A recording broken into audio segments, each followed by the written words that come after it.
Hey, Chris, are you ready to do the episode about Yeah, I'm ready to talk about.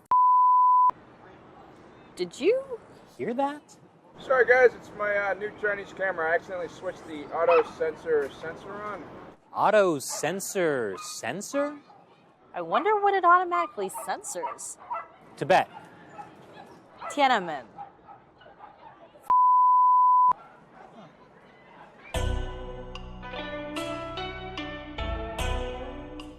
It's taboo. Forbidden. Unspeakable in Chinese society. Alan, turn it off! Anyways, as I was saying, Falun Gong, the Chinese Communist Party's most taboo subject. How taboo? Let me put it this way. Chinese internet police blocked a town in Sweden that just happened to be named Falun. That is unbelievable. I've been exposing the Communist Party for 5 years. How come the party's never censored Christopher, Illinois? What makes Falun Gong so much scarier than me? I'm gonna find out. Back in 1999, former Chinese leader and already squished Frogger Jiang Zemin vowed to eradicate Falun Gong in 3 months. But for a group of people who seem to largely sit quietly, stand quietly, or march quietly, this traditional Chinese meditation practice has been noticeably hard to eradicate. In fact, more than 10,000 Falun Gong practitioners held a massive parade in New York City to celebrate the 25th anniversary of when the practice was introduced to the public. A parade sounds harmless enough, right? Wrong. Otherwise, why would the Chinese Communist Party spend more than $1 million to try and stop a much smaller Falun Gong parade in Hong Kong? Clearly, I needed to take a closer look at the parade.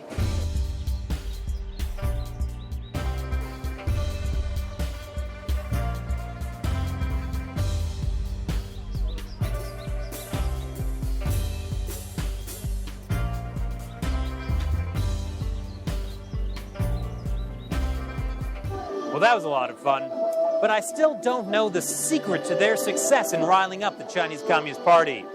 Maybe a more direct approach is in order. Tell me, what's the secret to your success in riling up the Chinese Communist Party? Well, I believe it's actually the compassion. You see, the compassion. Compassion is a really feisty thing. So, you guys believe in truth, compassion, and plaid, correct? Truth, compassion, and tolerance. Oh, okay. I don't know if I can tolerate that outfit. What's your secret to riling up the Chinese Communist Party? Oi, crikey! Really like your hat. Thanks, mate. What's with the outfit? With the outfit, yeah. It's a national outfit from Poland. So we want to show the traditional outfits from each country. Are you sure there's no fashion police, Communist Party fashion Okay. police after you? So, what happens when you tell Chinese people that you practice Falun Gong? Actually, they're quite surprised. I have a limited engagement with Chinese people in the mountain town of Colorado. But when I come to the city and they see a Westerner, especially someone wearing a shirt like this, discuss Falun Gong. And You do have another shirt. I have a couple of shirts. What happens when you tell a Chinese person that you practice Falun Gong? Yeah, a lot of times, like, they're scared. They think that it's a bad thing, that the reactions are very strange. What happens when you tell a Chinese person that you practice Falun Gong? Well, it depends. Sometimes when I'm in my university, they'll either take photos or be really curious that even a Westerner is practicing it because it's not allowed in China. So when they see that it's actually in Australia and we've got a club in our university. Oh, you're Australian. I hadn't realized. Yeah. Well, these practitioners are playing their cards pretty close to their chest. Maybe what I need is an outside perspective.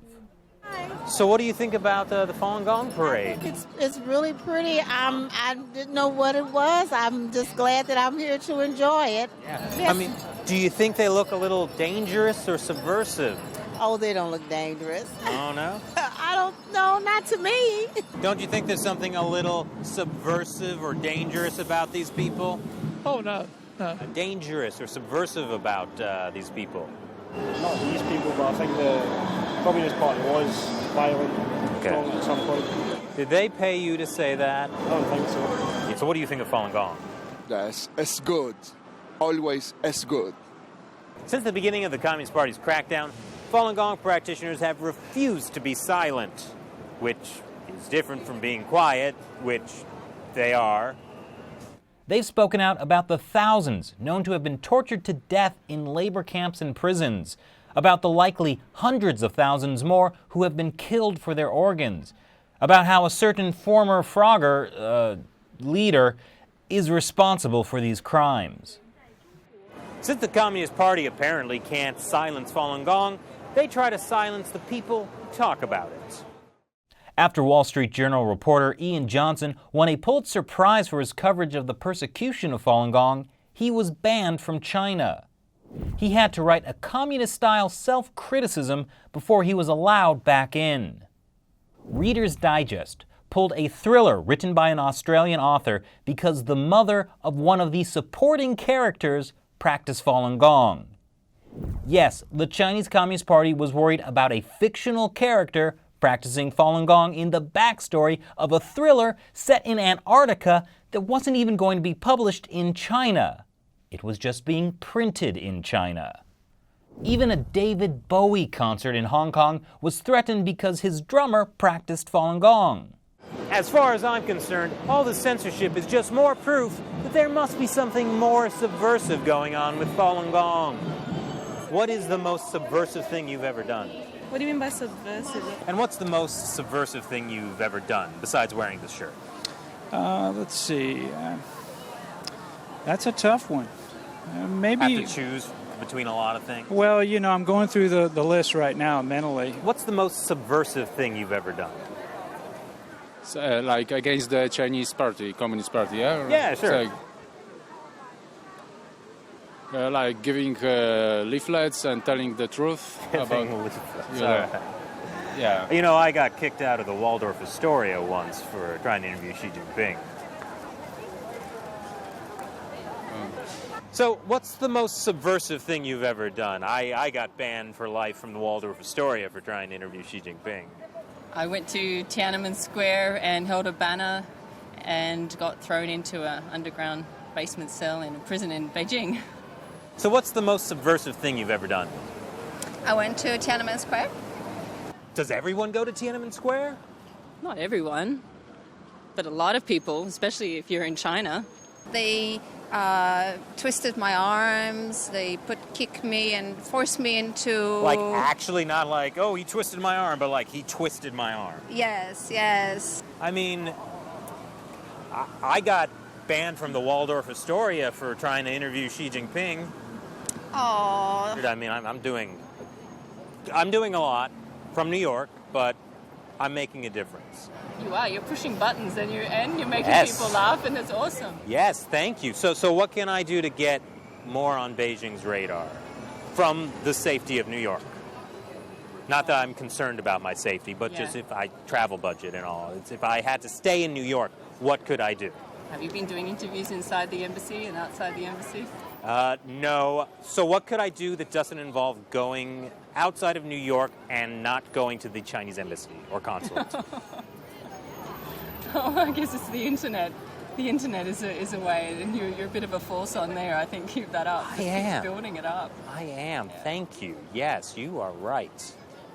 Well, I'm at the end of the parade, which happens to pass by right in front of the Chinese consulate. And I never did figure out what made Falun Gong so subversive. But at least I now know that I'm doing something pretty important right here in New York. Thanks for watching this episode of China Uncensored. Once again, I'm your host, Chris. What was that? Chris? Am I being auto-censored? I am being auto-censored! I am sticking it to the party!